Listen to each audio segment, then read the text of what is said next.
Okay, the final step, step five. Step five is all about creating, engaging, and developing. So, part one is all about creating an engagement. Now, the first thing I want to talk about is time efficiency.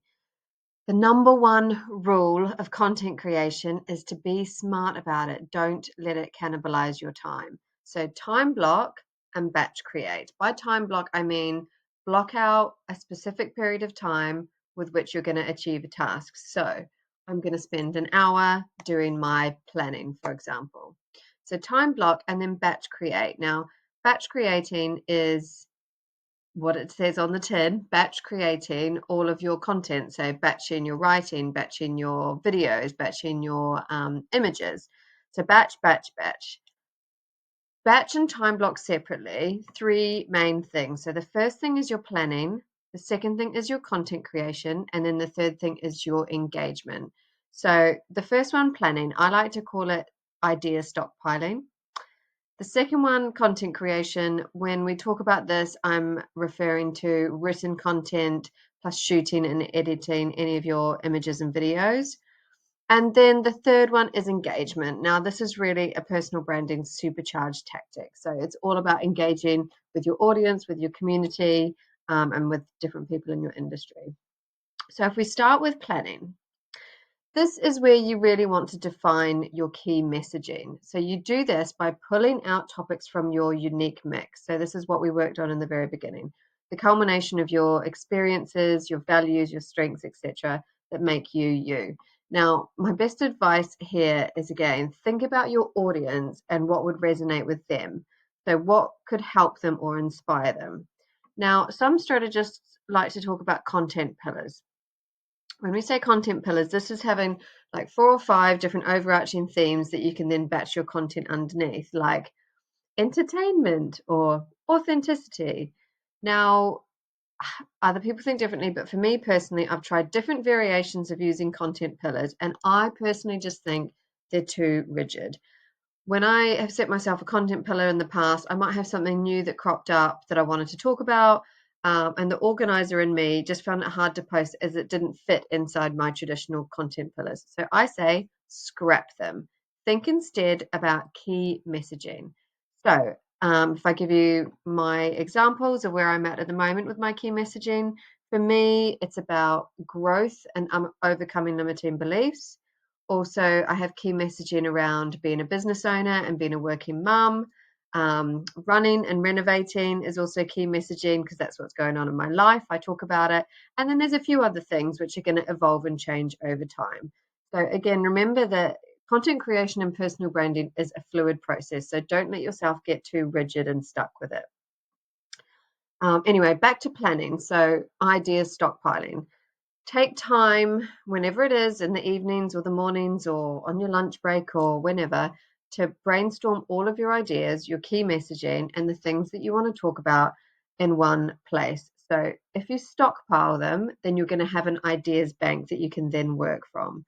Now, it's going to vary depending on the platforms that you choose, but a general rule is to include a mix of like personal stories, educational posts, helpful posts for your community, social proof, so things like clients you've worked with or testimonials. And again, that depends on your industry, your profession, your audience, and your goals. Um, Now, I do get a lot of questions about planning, about software, how I plan my content. So, in terms of what apps or software to use for planning, personally, I think it just comes down to the individual and how you retain or how you collate information. In my case, I've used both Planoly and Later, which are scheduling software. I've also tried and failed to use the Meta Business Suite, but I've always reverted back to what feels the easiest for me. So at the moment, I use an Excel spreadsheet to plan my LinkedIn content, and then I schedule it in LinkedIn, aiming for kind of 1 to 2 weeks in advance. The dream is really 2 to 3 weeks in advance, but I'm kind of yet to achieve that. And then for Instagram, I collate my captions and my key messaging actually in the Notes app on my phone. And then I upload all of my videos into Instagram as drafts straight from CapCut. And then I schedule directly in the app. So I have previously used a spreadsheet and Google Docs to try and keep track of it. I've also even used a page in Canva where I used to visually plan my page.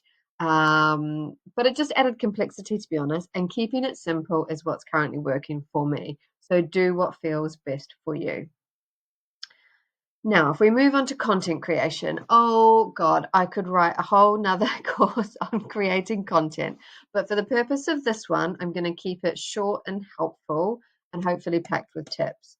So, firstly, find the medium that you feel most comfortable with. Is it the written word? Is it video? Is it talking to camera and podcasts? Is it creating visuals or infographics? I think that the most important way when you're creating content is to communicate in the way that makes the most sense to you and feels the most natural. So you can still be an introvert and be confident in your content creation as long as you're doing what feels aligned and feels right for you. So, starting with written content creation. If writing doesn't come naturally to you, my best advice is practice, practice, practice. If you truly want to develop a personal brand that resonates, you need to use the written word. Now, it's enjoyable. I personally find it quite therapeutic. And when a story or a thought hits me, I make sure to kind of stop and write down the ideas somewhere so I can go back and then edit it and expand on it and later. Now, I mean, I know it's not for everyone. So if you absolutely positively can't stand writing and it makes your hair stand on end just thinking about it, you can, of course, hire copywriters to help you out. Just please, for the love of God, again, do not rely on ChatGPT to write for you. It's very obvious and it is not authentic. But if words are your first port of call, that's what you naturally kind of lean towards, and it also aligns with your business or your industry goals. Then maybe Twitter or Threads is they could be both good options for you as a platform. Now we're going to talk about we've talked about written content. Now we're going to talk about images and then video. So images. On LinkedIn, again, I can only really talk about the platforms where I have the most experience, and it is different for everyone. But on LinkedIn, a post which includes an image, not a stock image, an actual image, it will perform far better than a post with just text on it. People want to see people. They want to see what you're up to. They want to see behind the scenes. They want to see all the juicy bits. And I think that actually is universal for any platform. Just try and keep it professional for LinkedIn, not too juicy. But on Instagram, it's a little bit different. So if you want to post images on Instagram, I would always recommend a carousel, so multiple images, over a singular post. What Instagram algorithm does is if someone doesn't engage with the first image, then the algorithm will show them the second one so that you actually have more chance of your content being seen. Uh, Another great place for those that like images, which I think is massively underused and underrated, is Pinterest. So it can actually be really good for product or service-based businesses. And actually, it can offer quite good monetization when it's done correctly. Now, videos. I can still remember the first video I ever shot for my Instagram. It was highly uncomfortable. And I think I even asked people to be kind to me in the caption. But funnily enough, now I only ever really post reels. So it's amazing how quickly something can come full circle. My point is, if you're not comfortable being on video, you just have to try and get over yourself. Just try it. Just take a few. Just shoot some B-roll. So B-roll, when we talk about B-roll, is generally video just of you doing everyday things. So you prop your phone up and you film yourself typing, or you put your phone in the corner of the room and film yourself tidying up, that sort of a thing. So not you kind of being the main subject. You will cringe when you look back on the first ones that you've shot. But to be honest, that's what it's all about. It's about growth. It's about change. It's about learning and trying something new. So don't be scared also to put video on LinkedIn.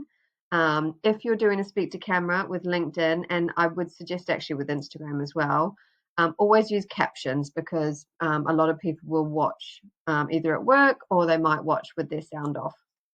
Um, And on Instagram, reels that are 3 to 7 seconds. I know it sounds really, really short, but that's what's working. Those are the ones that are performing best at the moment with quite choppy editing.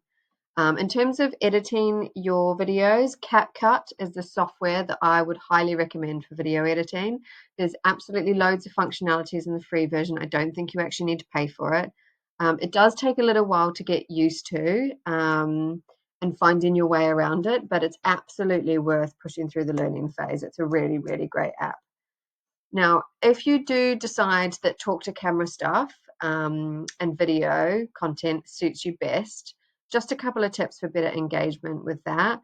Be expressive when you talk, show emotion, and sound like you're excited about what you're talking about. So just be you, but on a really bloody good day. Um, so that's written, image, and video content. Now, if we move on to talk a little bit about engagement, I don't think you can build a personal brand without putting in time to engage. So, setting aside some time each week to engage with your community or within your industry, honestly, it's an invaluable tool in building connections and developing your network. Don't be afraid to have an opinion. However, if you don't like something, just move on. There's no need to post any negativity. So, have an opinion, but don't upset anybody with it. Um, Engagement on Instagram looks like replying to your DMs and comments regularly, generally within like 24 hours is a good rule.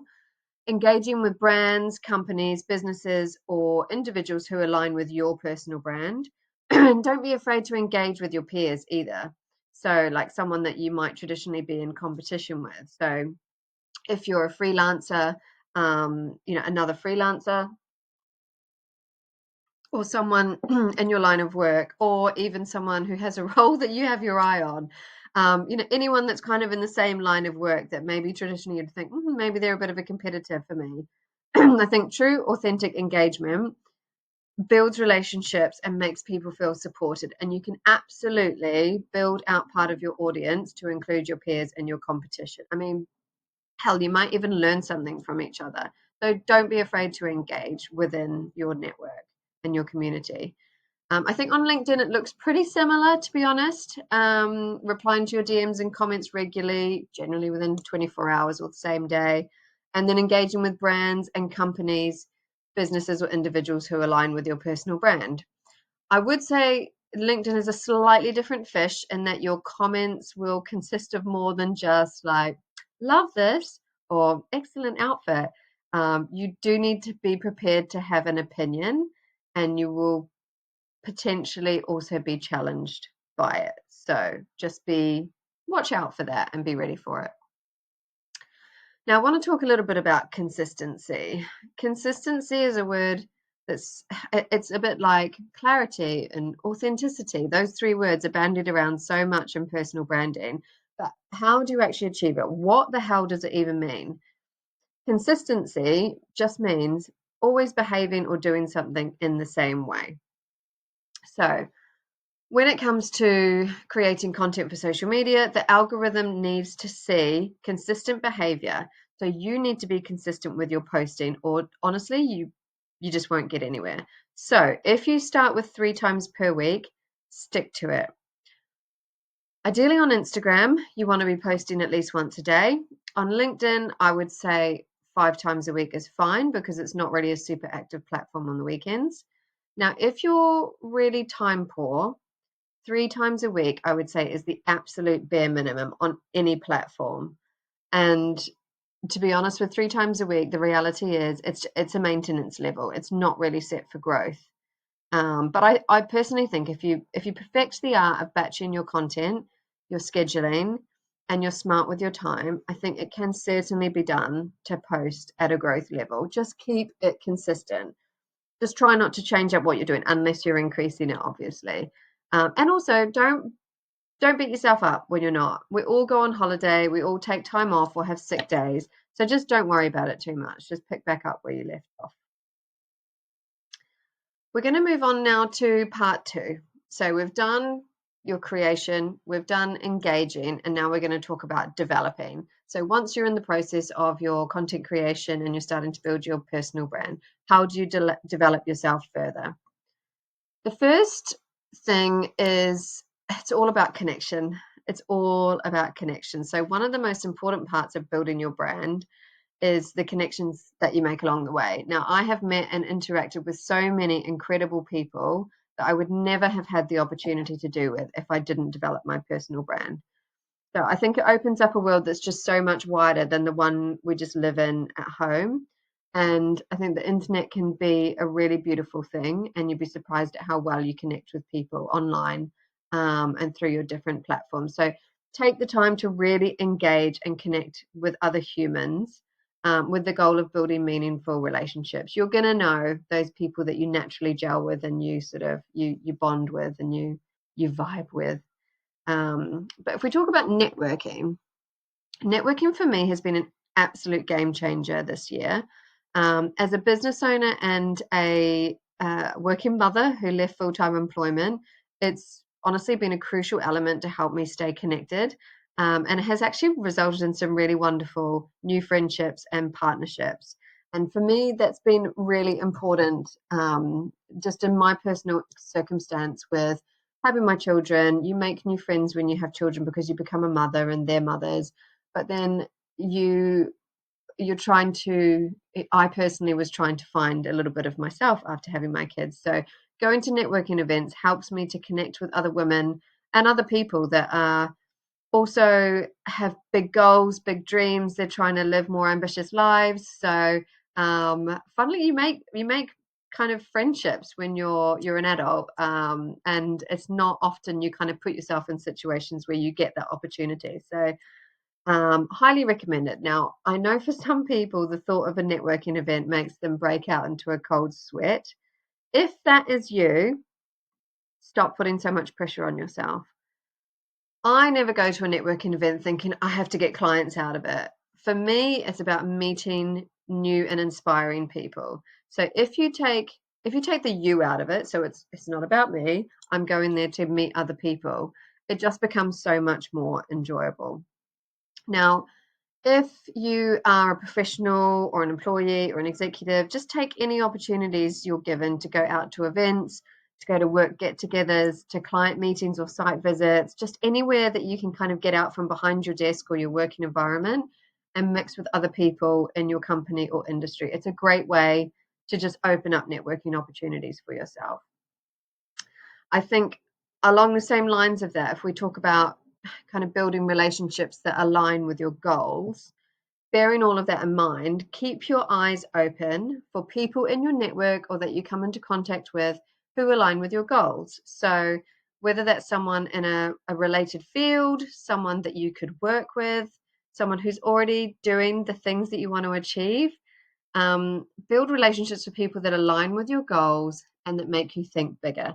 So, uh, another superpower of building your personal brand and supercharging your growth is to hang out with people that are already doing the things that you're doing. Again, if you can get a mentor that's already doing the things that you want to do, that's even better. So, leverage collaborations, partnerships, and opportunities to grow your presence and authority. So, an excellent way to grow your personal brand is through collaborations and partnerships. Now, collaborating with another brand or company or creator in your industry or even in an adjacent or complementary one will expand your reach exponentially and mean that you can get in front of a whole new audience. So that's why I personally like the tactic of collaborating with people or businesses which are not necessarily in exactly the same boat as you, but they sit kind of adjacent to or in a complementary industry or kind of category that would mean that their audience might not necessarily be your audience, but their audience could be interested in you. So, an easy way to do this is just think about your niche, your industry, or your area of expertise and brainstorm all of the adjacent or complementary ones, and then go out and research people or businesses who are working in those spaces. Now, don't be afraid of the cold outreach, and please don't be upset if they don't reply. In my experience, people, if they don't reply, if you reach out to someone for a collaboration or a partnership or an opportunity, if they don't reply, they're either genuinely too busy and they missed your message, or they don't have time for a collaboration, or if you've tried to contact a potential partnership numerous times and they don't come back to you, they're probably just not interested in working together. Now, it's happened to me quite a few times, but I mean, in my opinion, they should actually let you know, but I'm a little bit old school like that. I just would say don't take it personally. It's just not the right fit.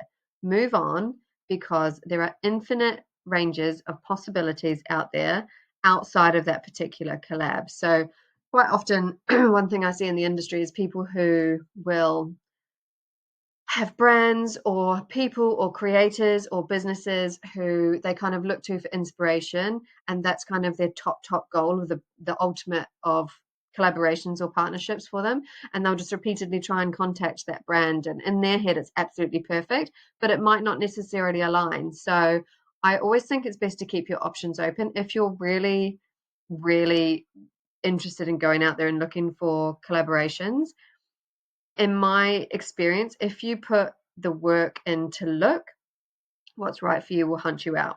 So if an opportunity doesn't work for some reason or another, I think it's just because something better is on its way to you. So you can also keep your eyes peeled for other opportunities, excuse me, to expand your reach, like speaking on a podcast, talking at an industry event, or even contributing to a local paper or contacting a local business in case there's opportunities to work together. So there are an infinite amount of possibilities. Don't get really stuck on one or two specific ones. Now, we wouldn't be talking about personal branding if we didn't talk about handling criticism and feedback. Sadly, trolls do exist. You will get people that don't like what you have to say, and they will want to let you know. You will get jealousy, and you will get people that want to pull you down because you're putting yourself out there. But don't forget, that's always because generally you're shining a light on the fact that they're not doing it and they're staying still and they don't like it. But with criticism and negative feedback, I mean, sometimes it's going to hurt. And sometimes it might be close friends or family. Now, my best advice is, if you are serious about building your personal brand, about living a bigger and bolder life, about achieving ambitious goals, don't let anyone throw you off course or take you down. Now, let me be clear, that doesn't mean to bite back and to take them down with you. That's not what I mean. What I do mean is protect your space and protect yourself from anyone that doesn't have your best interests at heart. Now, I mean, I get weirdos or unsolicited DMs. If that happens to me, I just absolutely block them straight away. I don't have time for that. If I get negative comments on my content, unless they're super nasty and hurtful, I just leave them generally. Sometimes I might reply with kindness, maybe a smiling emoji or just a thanks for your feedback. But to be honest, I'm just way too busy building a life for myself to let that shit drag me down. Excuse my French. And you should be too. Don't let it get to you. One of the last things I want to talk about is monetizing your brand and opportunities for paid work. Now, I'm going to be really honest here and say it is not always easy to do, especially in the beginning. However, if that is one of your core drivers on building your personal brand, so in the case of a content creator, then you are going to need a good strategy, an appropriate list of partnerships that align with your personal brand, a clear vision on what you want the opportunities to look like, and then also clear and fairly priced rates that reflect the value that you can offer. Now, the world of pricing for monetizing your personal brand is very murky, and it can be hard to figure out exactly what you should be charging.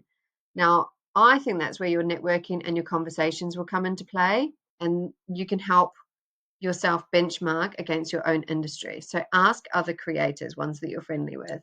Ask brands for their budget. If You've been asked to speak at an event. Research what your industry peers would charge for the same service. Just do your research. And if you are actively looking to pitch for partnerships, I can help with that strategies in my one-to-one program. Now we're coming to the end of our time together. I want to just leave you with a few thoughts on sustaining and evolving your brand. So focusing on growth, evolution, and development. Your energy affects your ability to achieve. So try and keep the positive energy up and protect your space. Adapt over time. It's a marathon, not a sprint. You will overestimate what you can do in a week, but when you look back in a year, I assure you, if you keep consistent, you will see progress.